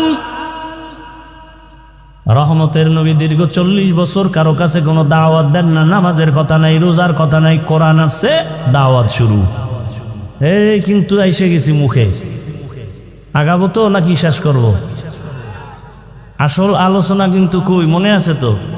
আর রহমান, এই ঘুরে টুরে আসছি। কি 40 বছর রহমতের নবীর কোনো দাওয়াতের কাজ নাই, নবী শুধু শুধু মানুষের সাথে হাসি মুখে বুকে লাগায়, মুশরিকের সাথে বুকে লাগায়। আর হেরা পাহাড়ের গুহায় গিয়া রহমতের নবী আল্লাহর ধ্যানে সময় কাটাচ্ছেন। কোরআন আসলো, দাওয়াত শুরু হয়ে গেল। ইয়া আইয়ুহান নাস কুলু লা ইলাহা ইল্লাল্লাহু তুফলিহুন মান ক্বালা লা ইলাহা ইল্লাল্লাহ ফাদাখালাল জান্নাহ। নবী বলে, এক আল্লাহর ইবাদত করো, এক আল্লাহর ইবাদত করো, এক আল্লাহর ইবাদত করো। দাওয়াত চলতেছে চলতেছে চলতেছে। কেউ দেখেই কালেমা পড়ে, কেউ আর বাঁকা হয়ে যায়। রহমতের নবী কিছুদিন পরে আবার বলে, তোমরা রহমানের ইবাদত করো। কার? মুশরিকরা। এত বড় নষ্ট, শুধু শুধু রসুলকে কষ্ট দেওয়ার জন্য বাজে প্রশ্ন করতে লাগে না, এরপরও প্রশ্ন করতে। নবীজিরে প্রশ্ন করে, তুমি এক আল্লাহর কইলে এতদিন এক আল্লাহ, তুমি আল্লাহ কি দুইজন? কেন? একবার বললা আল্লাহর, একবার বলো রহমান। কেন? একজনই। কথা এতদিন বলছো এক আল্লাহর ইবাদত করবো, এখন কেন বলো আবার রহমানের ইবাদত করবো? তো বলো মানির রহমান, রহমানকে। নবী চুপ হয়ে গেলেন, একটু অপেক্ষা করো। আল্লাহ কয়, জিবরাইল জলদি করে যাও, বেঈমান মুশরিকরা প্রশ্ন করে ফেলছে, জবাব নিয়ে যাও। আমি রহমানকে তার প্রশ্নের জবাব নিয়ে সূরাতুর রহমান শোনায়া দাও। আর রহমান আল্লামাল কুরআন খালাকাল ইনসান। এবার খেয়াল করেন, আলোচনার শেষের দিকে শুধু এটার ব্যাখ্যা দিয়ে ইতি টানবো। রহমানের পরিচয় দিয়ে আল্লাহ আয়াত নাজিল করলেন, অর্থটা খেয়াল করেন তো। আর রহমান আল্লামাল কোরআন খালাকাল ইনসান। রহমান হলেন তিনি, কোরআন শিক্ষা দিলেন যিনি। রহমান হলেন তিনি, মানুষ সৃষ্টি করলেন যিনি। এবার প্যাস লাগছেনি, ও আল্লাহ দুনিয়াতে সৃষ্টি হইলাম আগে, বড় হইয়া তারপরে কোরআন শিখছি। আল্লাহ কয়, না না, আমি সৃষ্টি আগে করি নাই, আগে আমি কোরআন শিখাইছি, তারপরে মানুষ বানাইছি। ও আল্লাহ 100% সত্য, ওভার 100 সত্য। আগে আমরা কোরআন শিখি নাই, আগে তুমি মানুষ বানাইছো, এরপরে দুনিয়াতে এইসব বড় হইয়া কোরআন শিখছি। তুমি পুরাটা উল্টা বললা কেন? আমরা আগে সৃষ্টি হয়েছি না, পরে কোরআন শিখছি। আল্লাহ কয়, না না, আমি আগে কোরআন শিখাইছি, তারপরে মানুষ বানাইছি। আল্লাহ উল্টা বললেন কেন? মুফাসসিরিনে কেরাম বলেন, আল্লাহ তাই ঠিক, আমি বুঝি না কেন আমার মেমোরির জিবি কম। মেমোরির জিবি কি কম? মেমোরির সাইজ, ডিজাইন সব এক, ভিতরের কারবার কথা বুঝেন না? 1 GB 2 GB 3 GB 4 GB 5 GB আছে না নাই? কালার ডিজাইন সব এক, ভেতরের কারবার আলাদা। 1 GB ওয়ালা 4 GBর কিছু যদি নিজের মধ্যে নিতে চায়, পারবে? শেষ সময় হ্যাং হয়ে যাবে। আল্লাহ বলছেন সঠিক, কিন্তু আমি দেখি উল্টা কেন বলে আমার জীবিকা। যাদের জিবি একটু বেশি তারা ব্যাখ্যা দিয়ে গেছেন, তারা মুজতাহিদ ইমাম ব্যাখ্যা দিয়ে গেলেন আল্লাহটাই ঠিক। ফাইলুল হাকিম লা ইয়াখলু আনিল হিকমাহ, হাকিমের কোনো কাজ হিকমত থেকে খালি না। এবার আল্লাহ বলছেন, মুফাসসিরিনে কেরাম বলেন, আল্লাহ যে বলছেন আমি আগে কোরআন শিখাইছি তারপরে মানুষ বানাইছি, এটা কোন মানুষ? যারা বিনা হিসাবে জান্নাতে যাবে সেই মানুষ। যারা আমরা যাবো না, আমরা মানুষ না, কেন তোরা মানুষ না। বুজুর্গ বলতেছেন মাওলানা হওয়া সহজ, পীর হওয়া সহজ, ডাক্তার হওয়া সহজ, মানুষ হওয়া বড় কঠিন। গর্বসুরত আদমি ইনসাবুদে আহমদবু জাহলো হামেক সাবুদে আদমিরা আদমিয়ত লাজেমাস আউদেরাগর বুনা বশদ হি জামাস। মানুষ বড় কি বড়ই কঠিন। আরে তুমি বাঘরে ভয় পাইতেছ, আর যারা আসল মানুষ এদেরকে বাঘে ভয় করে। উজানির জমিনে ঘুমন্ত ওলিয়ে কামেল, নোয়াখালীর জমিনে বাবায় টাকার বালিশ বানাইয়া ঘুমায়, আর সে বাবার টাকা বাদ দিয়া উজানির কারি ইব্রাহিম চলে গেলেন দেওবন্দ লেখাপড়া করার জন্য ভারতে। মাওলানা হলেন, জগৎ বিখ্যাত 7 কেরাতের কারি হলেন। বাইতুল্লাহ লেখাপড়া শেষ করে গঙ্গুহি দরবারে গেলেন, তাওয়াজ্জু নিলেন, সবক নিলেন, খেলাফতের জিম্মাদারি পেলেন। বাইতুল্লাহ গিয়া কোরআনের তেলাওয়াতের এমন আওয়াজ, মক্কার মানুষ আশেক হয়ে গেল। ইমামতিতে তারে রেখে দিলেন। এক পর্যায়ে সৌদির মেয়ে তার হাতে বিয়া দিলেন, শর্ত মেয়েটাকে বাংলাদেশে নেওয়া যাবে না। রশিদ আহমদ গাঙ্গুহি চিঠি লেখলেন, এই ইব্রাহিম, বাংলাদেশে যাইয়া কালেমার খেদমত করো। এবার জিগায় বিবি, আমি তো যাব, চিঠি আসছে, তুমি কি করবা? খায় আমিও যাব। অনুমতি নিয়ে চলে আসলেন। আর নোয়াখালী না, চাঁদপুর জেলা কচুয়া থানার উজানি এলাকায় হিন্দুদের মালিকানায় বিশাল জমিন জঙ্গল খরিদ করলেন। খরিদ করিয়া ওই জঙ্গল পরিচ্ছন্ন করার জন্য ভেতরে ঢুকে দেখে একটা সুন্দর গম্বুজ দেখা যায়। গম্বুজের ভেতরে একটা বাঘ তার বাচ্চাকে দুধ পান করায়। কারি ইব্রাহিম কয়, রে বাঘ বনিয়াদ মারছে, তুমি তোমার গন্তব্যে চলে যাও। কুমিল্লা জেলার মধ্যে একটা থানা আছে লালমাই থানা, ওই লালমাই একটা পাহাড় আছে লালমাই পাহাড়। বাঘ ইব্রাহিমের কথা শুই না বাচ্চা কাঁধের মধ্যে নিয়ে লালমাই পাহাড়ে চলে গেল। তুমি বাঘরে ডরাও, আর আসল মানুষ যারা এদেরকে বাঘে ডরায়, ব্যবধান আছে না নাই?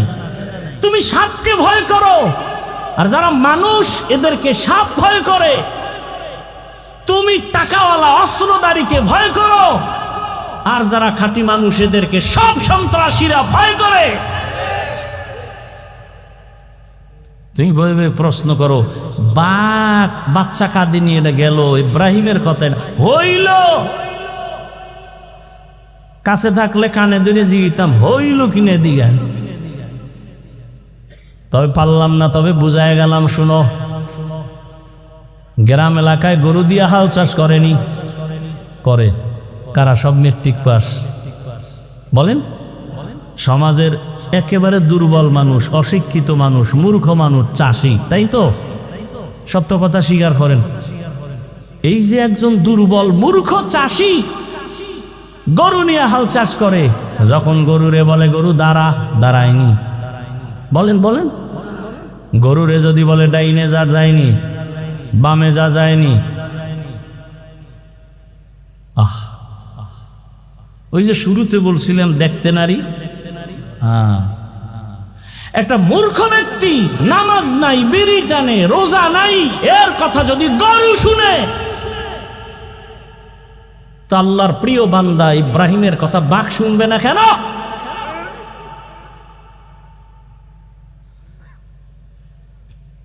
লোকমা দিও না, কপাল পুড়বে, সাবধান। লোকমা দিতে গিয়ে বেদবি করো না, খবরদার।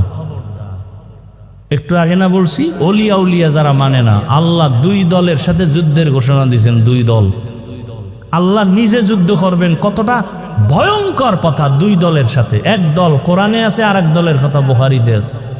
কোরআনের বর্ণিত দল, যার সাথে আল্লাহ নিজে যুদ্ধ করবেন, ওই দল সুদখোরের দল।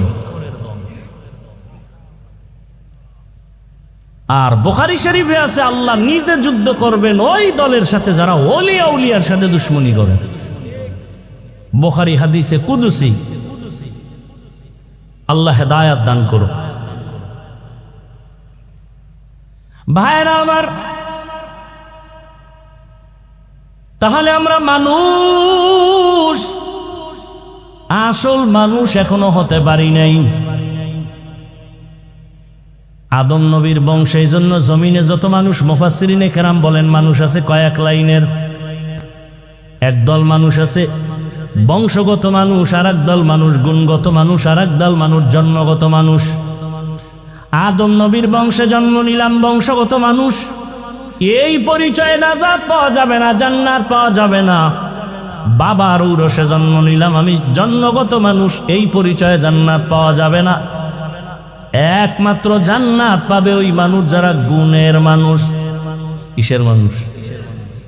গুণের মানুষ। এরাই মানুষ, এরাই বিনা হিসাবে জান্নাতে যাবে। এবার বোঝার চেষ্টা করি গুণের মানুষ কাকে বলে। ভালো একটা মূলনীতি মনে রাখবেন আজীবনের জন্য। কোনো ব্যক্তি যদি কোনো জিনিস বানায়, কোন একটা কাজের জন্য বানায় না, যেই বস্তুটা যেই কাজের জন্য বানানোওয়ালা বানায়, ওই বস্তুটার ওই কাজ হলো ওইটার গুণ। যেমন এই মাইকওয়ালা মাইক বানাইছে আওয়াজ দূরে দেওয়ার জন্য, তাহলে এই মাউতের গুণ আওয়াজ দেওয়া। বাতিওয়ালা বাতি বানাইছে কেন? বলে আলো দেওয়ার জন্য, আলো দেওয়া বাতির গুণ। পাখাওয়ালা পাখা বানাইছে কেন? বলে বাতাস দিয়া ঠান্ডা করবে, পাখার গুণ বাতাস দেওয়া। মাইকের গুণ আওয়াজ দেওয়া, বাতির গুণ হলো কি? আলো দেওয়া। মাইক যদি আওয়াজ না দেয় সবাই বলবে এটাকে ভেঙ্গে ফেলে, ওটা গুণের মাইক না। বাতি যদি আলো না দেয় বলবে এটারে ভেঙ্গে ফেলে, ওটা গুণের বাতি না। যদি পাখা বাতাস ঠিক মতো না দেয় সবাই বলবে এই পাখা ভেঙ্গে ফেলে, ওটা গুণের পাখা না। ভালো করে বুঝেন, যেই জিনিসটা যেই কাজের জন্য বানায় ওই কাজ হলো ওই জিনিসের গুণ। মাইক বানাইছে কোন কাজের জন্য? আওয়াজ দেওয়া। বাতি বানাইছে কোন কাজের জন্য? আলো দেওয়া। পাখা বানাইছে বাতাস দেওয়ার কাজের জন্য। তাহলে পাখার গুণ কি? বাতাস দেওয়া। বাতির গুণ কি? আলো দেওয়া। এবার আমাকে জবাব দেন, মানুষ বানাইছেন কোন কাজের জন্য? বলেন। ওমা খালাকতুল জিন্না ওয়াল ইনসা ইল্লা লিয়াবুদুন। মা খালাকতুল জিন্না ওয়াল ইনসি বাখাজুজ ইবাদাত নিস্তে মাকসুদ আজ্জাহা। ইবাদতের জন্য আল্লাহ মানুষ বানাইছেন। এবার বলেন মানুষের গুণের নাম কি? এই বলতেছি ভুলে গেছে। মানুষের গুণ কি? ইবাদত। ইবাদত মানে সারা রাত তাসবিহ টানা, সারাদিন রোজা রাখা, সারাদিন তেলাওয়াত করা না। বান্দা তুই জীবনে যা করবা সব ইবাদত, তবে হতে হবে দুই শর্তের বিনিময়। এক শর্ত রেজাবিল কাজা, দ্বিতীয় শর্ত তরিকায়ে রাসূল। আমি যা করব যা বলবো সব হবে আল্লাহর সন্তুষ্টির জন্য, রহমতের নবীর আদর্শ অনুযায়ী। নবীজির আদর্শ মতো নামাজ পড়ো ইবাদত, নবীর আদর্শ মতো খানা খাও ইবাদত, নবীর আদর্শ মতো পানি পান করো ইবাদত, নবীর সুন্নাত আদর্শ মানিয়া তুমি ব্যবসা করো ইবাদত। এই যে এক বোতল পানি স্টেজে, আপনিও পানি পান করবেন, আমিও করব পিপাসা নিবারণের জন্য। আপনি কি করলেন? বাম হাত দিয়া বোতলটা নিয়া ডান হাত দিয়া মুখটা খুললেন, খুইলা বাম হাত দিয়ে একটা টান মারলেন, এক টানে আধা বোতল নাই। আমিও পানি পান করব। আমি ডান হাতে বোতল নিয়া বাম হাত দিয়া মুখা খুলব, এরপরে ডান হাত দিয়া পানি পান করব, পুরা বোতলের পানি পান করব, তবে 3টে স্টেপে পান করব। আমার পানিও পান হবে, সুন্নত আদায় হয়ে যাবে। জুতা আপনিও পরেন, আমিও জুতা পরি, রহমতের নবীর আদর্শ অনুযায়ী পরেন, ইবাদত হবে। বাথরুমে যাবেন, আমিও বাথরুমে যাই, ইবাদত বানায় যান। বাথরুমে যাবেন, নবীজি বলেন খালি মাথায় যাইও না, খালি পায়ে যাইও না, বাম পা দিয়া ঢুকো, ডান পা দিয়া বের হও। বাথরুমে গিয়া বাম পায়ের উপরে ভর করে বসবা সুন্নত। বাম পায়ের উপরে ভর করিয়া হাঁটুর উপরে কাপড় উঠানো যাবে না, হাঁটু ঢেকে বসবে, এটা সুন্নত। খালি মাথায় যাবা না, কারণ পুরা বাড়ির বাথরুমের মধ্যে থাকে জিন শয়তানের আড্ডা। ওখান থেকেই কিন্তু সবাই বিপদগ্রস্ত হয়ে যায়, অনেক অ্যাক্সিডেন্ট হয়ে যায়। রহমতের নবীর আদর্শ মতো বাথরুমে যাও, ইবাদত হয়ে যাবে। জুতা পরবা নবীর আদর্শে, ডান জুতায় ডান পা আগে ঢুকাওয়া, এরপরে বাম জুতায় বাম পা ঢুকাইয়া লেভেল পজিশনে দাঁড়াও। এবার যখন তুমি কদম দিবা, নবীর সুন্নাত হলো ডান পা দিয়া কদম শুরু করো, এটা সুন্নাত। ঘর থেকে বের হও ডান পা দিয়া সুন্নত, আবার ঘরের মধ্যে ঢুকো ডান পা দিয়া সুন্নত। ডান ডান সব হেমানে কেন? একটা উসুল কি? কয় ভালো কাজ হবে ডান দিক থেকে। অনেকের কাছে বিড়ি টানা ভালো কাজ, এই জন্য ডান হাতে টানে, আর চা টানে বাম হাতে। কথা ঠিক নেই? রহমতের নবীর আদর্শ ছাড়া কোনো ইবাদত হবে না। যা করো সব, আর রসুল এমন কোনো কাজ নাই যা শিখায় যান না। আর রসুলের আদর্শ বাদ দিয়ে যদি কেউ নামাজও পড়ে, ইবাদত হবে না। রোজাও রাখে, ইবাদত হবে না। যেমন একজনে 30 রোজা রাখতে রাখতে খুব আবেগ বাইরে গেছে, ঈদের দিনও রোজা রাখি, সব হবে কেন? রসুলের আদর্শে নাই। রাতে আপনি ঘুমাবেন, ইবাদত। রহমতের নবী বলেন, কেউ যদি এশার নামাজ পড়ে ঘুমায়, আবার ঘুম থেকে উঠা ফজরের নামাজ আদায় করে, ঘুমাইয়া যেই সময়টা ব্যয় করবে, ওই সময়টাও নেকের পাল্লায় ওজন করা হবে। রহমতের নবীর ইবাদত, আদর্শ মেনে ইবাদত করো। এইবার ভালো করে বুঝেন, মানুষের গুণ হলো ইবাদত করা। ইবাদত মন করা হবে না নবীর তরিকায়? নবীজির তরিকা কি ঘুমাইয়া পাবেন? নবীর তরিকা নিয়ম আছে কোরআন হাদিসে। কথা ঠিক? কোরআন হাদিস তো আপনি বুঝেন না। কোরআন হাদিস বুঝার জন্য লাগবে ওলামায়ে কেরাম। সহজ, ওলামায়ে কেরামের কাছে গিয়া কোরআন হাদিস বুঝা ইবাদতের নিয়ম যাই না। ইবাদত করলে আপনি হবেন গুণের মানুষ। এদিকে ইঙ্গিত করে আমার আল্লাহ বলেন, আর রহমান আল্লামাল কুরআন খালাকাল ইনসান। আমি আগে কোরআন শিখাইছি, তারপরে মানুষ বানাইছি। অর্থাৎ গুণের মানুষ হইতে হলে লাগবে ইবাদত, ইবাদত জানতে হলে লাগবে কোরআন, কোরআন বুঝতে হলে লাগবে উলামায়ে কেরাম। এক কথায় জবাব, উলামায়ে কেরামের সোহবত ছাড়া মানুষ হওয়া যাবে না। আউলিয়ারা কার উকবা ইখতিয়ার, জাহেলারা কার দুনিয়া ইখতিয়ার। আসল মানুষ উলামায়ে কেরাম বানান, এর কারিগর হলো মাদ্রাসার ভেতরে কোরআনের সোয়াবাইয়া। ও আমার যুবক বাবারা, তার মানে এটা না যে মাদ্রাসা ছাড়া আর কোনো পড়ার গতি নাই। আমি যে এতক্ষণ বয়ান করলাম, জীবনে কোনো দিন বলি নাই আরে ভাই সবাই আমার মতো পাস করলি লাগাও। আমি কওমি মাদ্রাসায় পড়েছি, তুমিও কওমিতে যাও, একবারও বলি নাই। স্কুলে পড়ো বন্ধ করো, তাও বলি নাই। আমি তাবলিগের লাইনের সন্তান, তুমি তাবলিগে যাও, তাও বলি নাই। আমি পীরের মুরিদ, তুমি পীরের কাছে যাও, তাও বলি নাই। বরং আমি জেনারেল লাইনের আমার কলিজার যুবকদের বলে যাই, ও বরগুনা জেলার যুবক বাবারা, কলিজা ভরে দোয়া করে গেলাম, এখানে হাজারো বান্দার দোয়া কবুল হবে। তুমি স্কুলে পড়ো, দোয়া করে গেলাম, স্কুল ছাড়িও না। কলেজে পড়ো, কলেজ ছাড়িও না। তুমি ডাক্তার হও, ইঞ্জিনিয়ার হও, প্রফেসর হও, সাংবাদিক হও, ওকিল হও, এসপিডিসিওসি হও, তুমি একজন এমপি মন্ত্রী হও, তবে দাবি আমার বাবা বেয়াদব হইও না।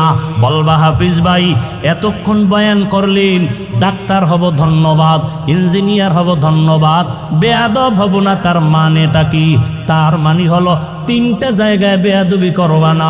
খোদার কসম, যদি বেয়াদবি করো মরার আগে পঙ্গু হয়ে যাবা।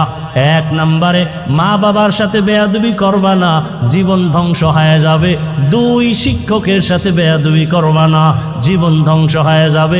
তিন, ওলামায়ে কেরাম মুরব্বির সাথে বেয়াদবি করবা না। ভালো করে শুনে রে যুবক, আমি হাফিজুর রহমান, এই চেয়ারে বসার খোদার কসম কোনো যোগ্যতা নাই। আমার মা বাবার চোখের পানি আর আমার মুরব্বীদের দোয়া। তবে বয়ান যে করতেছে, আমার আম্মা আমারে ধরে ধরে বয়ান শিখান নাই, আমার আব্বা জান আমাকে জীবনে বয়ান শিখান নাই। আমাকে এখানে বসাইছেন আমার মা বাবার চোখের পানি, কিন্তু বয়ান করাইতেছেন আমার ওস্তাদের মেহনত। আমার ওস্তাদরা ধরে ধরে আমাকে বয়ান শিখাইছেন, কথা শিখাইছেন, আমাকে দস্তখাত দেওয়া শিখাইছেন। মা বাবার অবদান একদিকে, ওস্তাদের অবদান আছে আর একদিকে। এবার বয়ানও শিখে ফেলছি, কিন্তু বয়ানের মধ্যে রুহু নাই, রুহু নাই, বয়ান চলে, মানুষের চোখে বাণী নাই, নিজের মধ্যে ইখলাস নাই। এটা আনার জন্য লাগবে আল্লাহ বলাদের নেক নজর। এই জন্য বলেছি, এটাও শুনে রাখো, জীবনে কোনো মা বাবা সন্তানের জন্য বরদোয়া করে না, কোনো শিক্ষক ছাত্রকে বরদোয়া করে না, কোনো আলেম উম্মতকে বরদোয়া দেয় না। তবে বরদোয়াটা অন্তর থেকে মাঝে মাঝে এসে যায়। যদি মাকে বাবাকে কষ্ট দাও আর মা বাবায় যদি কষ্ট পায়, বলে আহ, এটাই তোর জীবন ধ্বংসের কাল হয়ে যাবে। শিক্ষক কষ্ট পেয়ে যদি বলে আহ, নিঃশ্বাসটা ছেড়ে দিবে, তোর কপাল পুড়ে যাবে। রাস্তাঘাটে সারাদিন রাত চরি 12 মাস, রাস্তায় অনেক পাগল দেখি, ল্যাংটা পাগল। আশ্চর্যরা ইংলিশে কথা বলে, আরবিতে কথা বলে। চিন্তা করলাম, রাস্তার ল্যাংটা পাগলে কেন ইংলিশে কথা বলে, রাস্তার ল্যাংটা পাগল কেন আরবি কথা বলে। হিসাবটা মিলাইয়া দেখলাম, পাগল হইয়া ইংলিশ শিখে নাই, আরবি শিখে নাই। মা বাবা বা শিক্ষক না আলেমের সাথে বেয়াদবি করে রাস্তার পাগল হয়ে গেছি।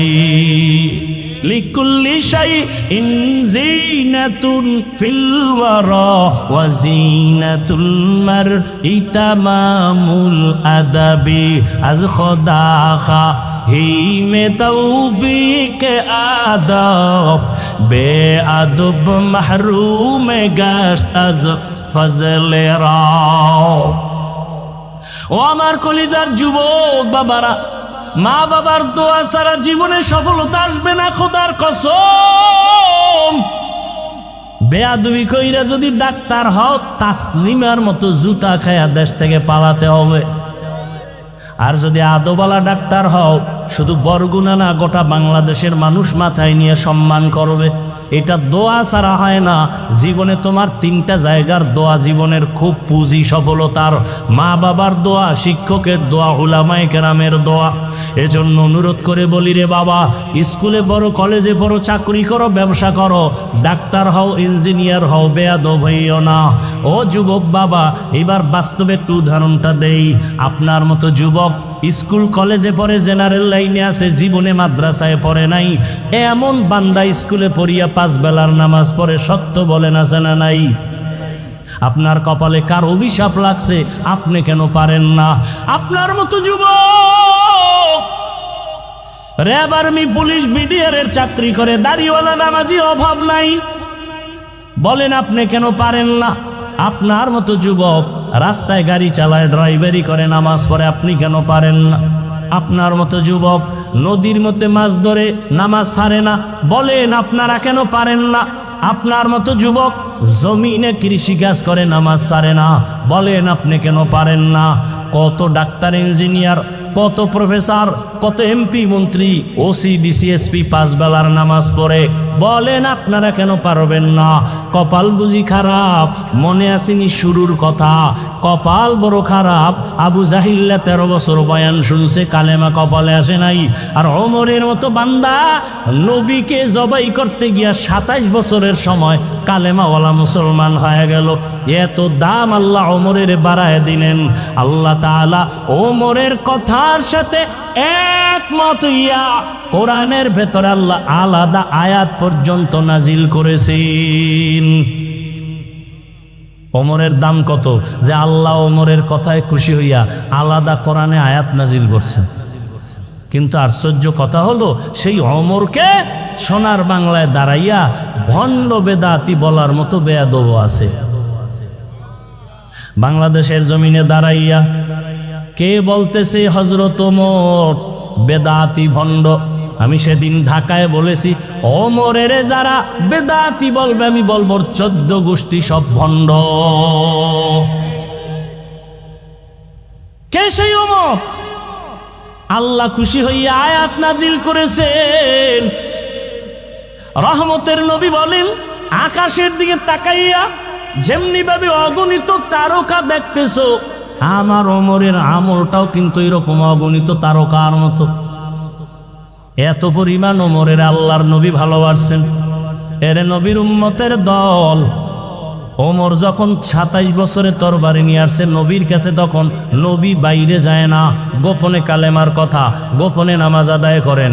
মাত্র 39 জন মুসলমান পুরুষ 11 জন মহিলা পুরুষ মুসলমান, মাত্র এই কয়েকজনে গোপনে গোপনে কালেমা পড়ে, আবার বাইরে পাহারাদার নিযুক্ত করছে। যাও, কোনো দুশ্মন নিয়ে এসে আবার হামলা করে। আরে নবী তো নবী, কথা বললেই তো কবুল। সেই নবী পাহারাদার রাখছে বাইরে, দুশ্মন এসে না যেন হামলা করে। কিন্তু 40তম মুসলমান ওমর কালেমা পইরেই তরবারি নিয়ে দাঁড়ায় বলেন, নবী আর গোপনে কোনো কথা হবে না, ওপেনে বের হয়ে যান, কালেমার দাওয়াত চলবে। হাতিমে কাবায় দাঁড়াইয়া একটা হুঙ্কার দিয়ে কয়, এই মুশরিকেরা আয়, মুহাম্মদের বিরুদ্ধে একটা কথা বলবি, মুহাম্মদের প্রয়োজন নাই, আমার ওমরের সামনে দাঁড়ায় যাও, তরবারি রেডি আছি। ওমর আসা মাত্র কালেমার দাওয়াত ওপেনে শুরু হয়ে গেল। আল্লাহ ওমরের উপরে এতটা খুশি যে আল্লাহ এক জায়গায় না একাধিক জায়গায় আয়াত নাজিল করছেন। বাইতুল্লাহ তওয়াফ করেন নবীজি, সাথে সাহাবা ওমর সহ বাইতুল্লাহর তওয়াফ 7টা চক্কর শেষ। এবার নিয়ম হলো বাইতুল্লাহর 7 চক্কর দিয়া 2 রাকাত নামাজ পড়া লাগবে, ওয়াজিব নামাজ, তওয়াফের নামাজ। নবীজি বলেন, নামাজটা কোথায় শুরু করব? পরামর্শ দেন। একজনে বলেন, ইয়া রাসূলুল্লাহ, বাইতুল্লাহর দরজা বরাবর নামাজ 2 রাকাত পড়েন। কেউ বলে জমজম কূপের কিনারায় পড়েন। ওমর বলতেছে, নবী আমার মত হলো ওই যে মাকাম ইব্রাহিম পাথরের উপরে দাঁড়াইয়া ইব্রাহিম নবী বাইতুল্লাহ নির্মাণ করেছেন, ওটার পিছনে নামাজ পড়ি। পরামর্শ শেষ, নবী সিদ্ধান্ত দিলেই হয়ে যায়, দেয় না। আসমান থেকে ফয়সালা আসবে। জিব্রাইল আইসা বলতেছেন, ইয়া রাসূলুল্লাহ, আয়াত আল্লাহ দিয়া দিছেন, আল্লাহ বলে দিছেন, ওমর যেটা বলছে আল্লাহ মেনেছেন, আপনাকেও মানতে বলেছেন। সেই ওমরের মতে কিয়ামত পর্যন্ত তাওয়াফের নামাজ মাকামে ইব্রাহিমের পেছনে কিয়ামত পর্যন্ত হাজিরা পড়তে থাকবে। পরামর্শটা কার? ওমরের। আল্লাহ খুশি হয়ে আয়াত নাজিল করে দিলেন। আল্লাহ কয়, আমি ওমরেরটা মেনে নিলাম, রসুলকেও মানতে বলে। সেই ওমরকে বেদাতি বলে এই জমিনে। কপাল বড় খারাপ ও যুবক, এই জন্য বলেছি বরদোয়া নিও না। স্কুলে পড়ো, কলেজে পড়ো, চাকরি করো, ব্যবসা করো, মা বাবার দোয়া, শিক্ষকের দোয়া, ওলামায়ে কেরামের দোয়া দিয়ে সামনে আগাও। আদর্শবান ডাক্তার হও, আদর্শবান ইঞ্জিনিয়ার হও। ও পর্দার আড়ালের আম্মা জানেরা, বোনেরা, আপনাদের জীবনটা কতই যে ধন্য। সমস্ত নবীদের মা আপনারা, সাহাবায়ে কেরামের মা। এখানে স্টেজে কত সন্তানের মাথায় পাগড়ি দিলাম, কোরআনের হাফেজ। এদের সিনার ভেতরে 30 পারা কোরআন জমা করে দিছেন আমার আল্লাহ। এদের মা বাবার মতো ঈদের আনন্দে আজকে আর কেউ নাই রে বাবা। ও পর্দার আড়ালের আম্মা জান, আল্লাহ আপনাকে কত সম্মান দান করেছেন। সারা দিন রাত বয়ান করলে শেষ করা যাবে না। এই জমিনে যত ভালো ভালো সন্তান আছে আপনাদের অবদানের কারণে। দুনিয়াতে ভালো যত সন্তান আপনাদের কারণে। এরে আম্মা জান, আপনার মতো কত মা এখনো আছে, পর্দা করে, স্বামীর মাল হেফাজত করে, মোবাইলে সময় নষ্ট করে না। আপনারা কেন পারবেন না রে মা? এখনো সময় আছে, তওবা করেন। আপনার মতো মায়ের গর্ভ থেকেই তো খাজা মঈনুদ্দিন চিশতি আজমিরি আসছেন। আজমিরি রহমাতুল্লাহ আলাইহি বলেন, আমি মদিনাতুল মুনাওয়ারা থেকে ভারতে আসছি কালেমার দাওয়াত নিয়া। আমার হাতে লক্ষ লক্ষ বিধর্মী মুসলমান হয়ে গেল। আমি একদিন মায়ের কাছে আনন্দ প্রকাশ করলাম। আম্মা জান কয়, রে মঈনুদ্দিন, এত আনন্দ কেন করো? লক্ষ লক্ষ বিধর্মী আমার হাতে কালেমাওয়ালা হয়েছে। মা ডাক দিয়া কয়, রে মঈনুদ্দিন, এই অবদান তোমার না, আমি মায়ের অবদান। মঈনুদ্দিন বলেন, আম্মা জান, আপনার অবদানটা কি? মঈনুদ্দিনের মা চোখের পানি ছেড়ে কান্না শুরু করলে। চোখের পানি ছেড়ে বলে, রে বাবা মঈনুদ্দিন, তুই আমার গর্ভে যখন আসছো, আল্লাহর কসম আমি এক রাত ঘুমাই নাই। সিজদায় পড়ে মালিকের দরবারে কান্না করেছে, ও দয়ার মালিক, আমার গর্ভের সন্তান তুমি ওলি হিসাবে দুনিয়ায় পাঠাইও। ও মঈনুদ্দিন, আমি মাওলার কাছে দোয়া করতে করতে যখন তুই দুনিয়াতে আসছো, আল্লাহর জাত ও সিফাতের কসম, আমি মা তোকে দুগ্ধ পান করানো যখন শুরু করলাম, যত বছর তোকে দুধ পান করাইছি, আল্লাহর কসম এক ফোঁটা দুধও আমি তোর মুখে বিনা অজুতে দেই নাই। যত দুধ পান করাইছি অজু সহকারে তোর মুখে দিয়েছি রে বাবা, এক ফোঁটা দুধও বিনা অজুতে আমি তোর মুখে দেই নাই রে বাবা। মঈনুদ্দিন মায়ের হাত ধরে কয়, মা দোয়া করো, এমন মায়ের সন্তান কেন জগৎ বিখ্যাত আল্লাহর গোলাম হবে না? ও পর্দারানের আম্মা জানেরা, আল্লাহ এত সম্মান আপনাদের দান করেছেন। আপনারা খাদিজা রাদিয়াল্লাহু আনহার মতো নারী, ফাতেমা রাদিয়াল্লাহু আনহার মতো নারী, আয়েশা রাদিয়াল্লাহু আনহার মতো নারী, আপনারা তো ইসমাইল নবীর মা হাজেরা আলাইহা সালামের মতো নারী, আপনারা তো ঈসা নবীর মা মারিয়াম আলাইহা সালামের মতো নারী। এ জমিনে আল্লাহর একটা বড় দুশমন ছিল ফেরাউন। জানেননি তার স্ত্রীর নাম কি? আসিয়া।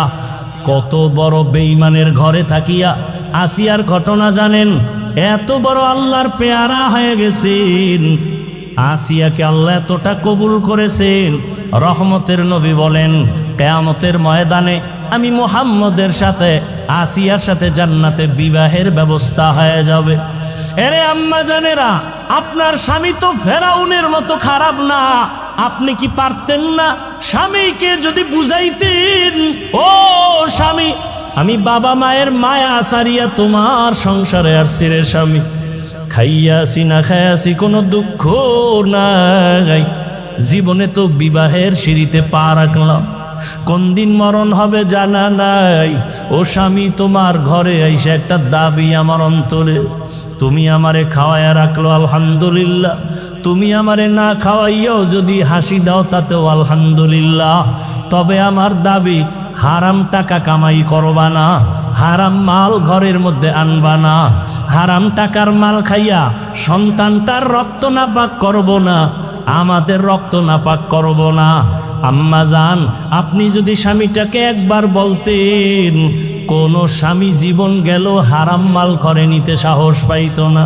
এরে আম্মা জান, আপনি যদি 5 বেলার নামাজ পড়িয়া আল্লাহর কাছে দোয়া করে স্বামীকেও ডাকতেন, স্বামীও নামাজি হয়ে যাইত।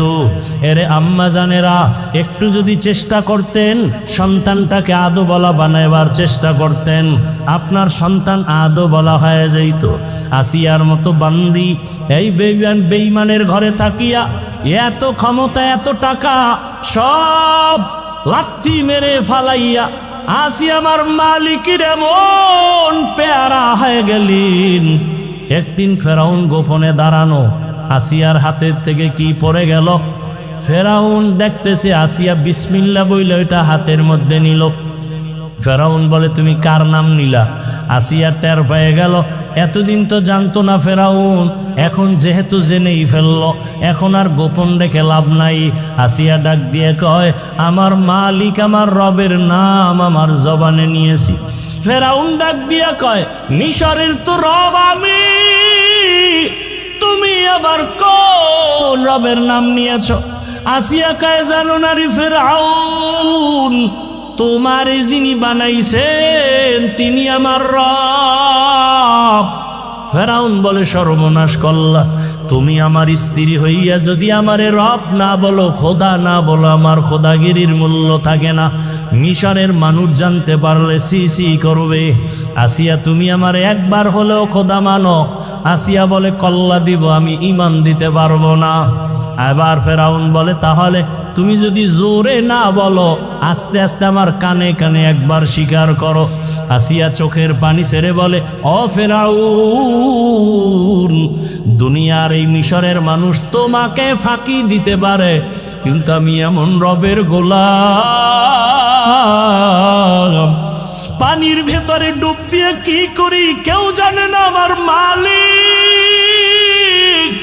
ওয়াহুয়া মাআকুম আইনামা কুনতুম। আরে বান্দা যেদিকেই থাকে আমার মালিক সেদিকেই হাজির, আমার মালিকের ফাঁকি দেওয়ার কোনো সুযোগ নাই। আল্লাহ বলেন, ফাআইনামা তুওয়াল্লু ফাসাম্মা ওয়াজহুল্লাহ। রে বান্দা তুই যেদিকেই তাকাও সেদিকেই আমার মাওলার কুদরত হাজির। আসিয়া বলে ফেরাউন মরিয়া যাব, তোমাকে একবারও খোদা বলে স্বীকার করব না। আসিয়া ডাক দিয়ে কয়, ফেরাউন ডাক দিয়ে কয়, আসিয়া রেডি হইয়া যাও, যদি আমাকে খোদা বলে স্বীকার না করো তোমাকে আমি শুলিবিদ্ধ করে ফাঁসি দিয়া মেরে ফেলবো। আসিয়া বলে মরতে রাজি, আমার মালিকের থেকে আমি জুদা হতে পারবো না রে ফেরাউন। ফেরাউন এবার ক্ষিপ্ত হইয়া এত বড় ক্ষমতাওয়ালা আসিয়ার মতো ব্যক্তির খানা বন্ধ করে দিল, বিছানাও বন্ধ করে দিল। এবার তারিখ দিয়ে দিল, আসিয়া যদি এতদিনের মধ্যে আমাকে রব বলে স্বীকার না করে, রেডি করো ময়দানে ঘোষণা দিয়া দাও আসিয়ার ফাঁসি হবে। ঘোষণা দিয়া দিল, আসিয়াও মজবুত হয়ে গেল, মরিয়া গেল আমার মাওলাকে আমি ছাড়ব না। আমি দুনিয়াতে যারে আপন মনে করি, আরে কেউ তো আমার সাথে কবরে যাবে না। আমার ভাই বোন মা বাবা টাকা পয়সা বাড়ি গাড়ি সব আমার থেকে আলাদা হইয়া যাবে। ওই কবরে থাকবে আমার মালিক। ওই আল্লাহকে নিয়েও যদি কবরে যেতে না পারি আমার উপায় কি হবে?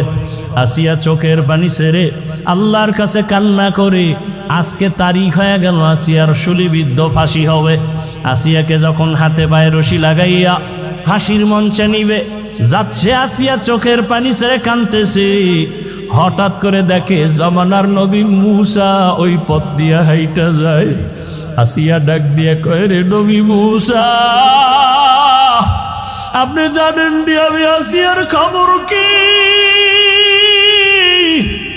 নবী মূসা বলে, জানি, আজ তোমাকে ফাঁসির মঞ্চে নেওয়া হচ্ছে। আসিয়া ডাক দিয়ে কয়, নবী মূসা, আপনি তো তুর পর্বতে যান, আমার মাওলার সাথে মাঝে মাঝে কথা বলেন, আমাকে একটু বলবেন নি আমি যে এখন মরতে যাইতেছি, আমার মাওলা এই মুহূর্তে আমার উপরে বেজার না খুশি? নবী মূসা ডাক দিয়া কয়, রে আসিয়া, এই মুহূর্তে আমার মালিক তোমার উপরে অনেক অনেক খুশি। আসিয়া এই কথা শুই না আসমানের দিকে তাকায় একটা চিৎকার দিছে কোরআনের আয়াত।